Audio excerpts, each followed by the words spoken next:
Ahojte. Presunula som sa do iného mesta. Predtým som bývala sama. Teraz mám trochu iné podmienky na prácu. A nevedela som, čo urobím s týmto kanálom, či si ho nechám, alebo či si založím nejaký nový. Potrebovala som nejaký čas na to, aby som si to premyslela. A teda už som na to prišla, už to viem, už som sa rozhodla, tak som vás chcela informovať, ako to bude do budúcna.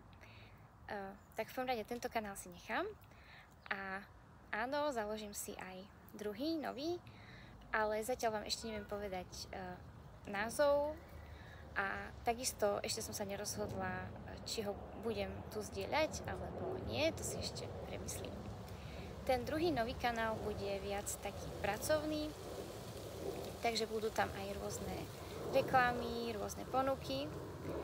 A budem sa teda snažiť, aby bol aj pravidelný, aby vždy v určitý deň som vydala video a aby bol viac taký profesionálnejší. No a tento si nechám ako skôr taký svoj súkromný kanál a viac tak pre seba, aby mi robil radosť a chcela by som tu zdieľať také veci, ktoré ma bavia, ktoré ma zaujímajú. Už mám aj nejaké nápady. Ani s jedným nemám nejakú ambíciu, že by som chcela nejakú veľkú sledovanosť.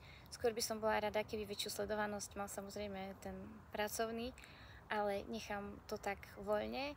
Tu zatiaľ nejaká tá pravidelnosť ešte neviem, či bude, možno časom áno, ale zatiaľ si to chcem ešte nechať tiež takto voľnejšie, že ako budem mať čas, ako budem mať nápady, ako mi to vyjde, tak budem tie videá vydávať. Samozrejme, že budem sa snažiť, aby sa to páčilo aj divákom a budem sa to možno snažiť do budúcna potom nejako upraviť.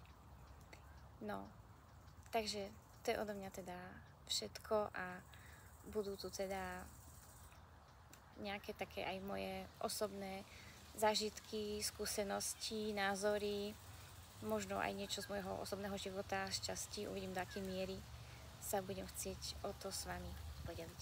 Ďakujem, majte sa pekne.